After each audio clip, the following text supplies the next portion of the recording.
ក្រោមពន្លឺចន្ទ្រាក្នុងរាត្រីចិត្តនឹកស្រមៃបានថ្លៃជាគូចង់ជួបភក្ត្រាលីនីតាំងយូររងចាំតស៊ូគង់សំប្រាថ្នាមួយថ្ងៃមួយថ្ងៃមួយយប់ចិត្តនៅមិនស្ងប់ចង់ជួបជីវ៉ាចាប់បើក Facebook ឆាតជាពាក្យសាររាយរាប់វាចាសាក្នុងដួងចិត្តសង្ឃឹម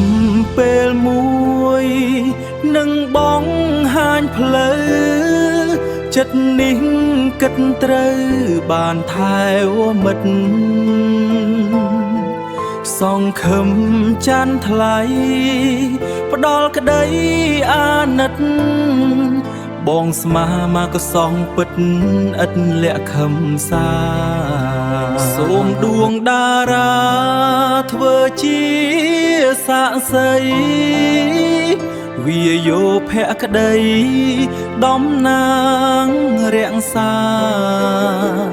សង្ឃឹមដួងច័ន្ទផ្ដល់ក្តីមេត្តាឲ្យសមប្រាថ្នាជាគូជីវិត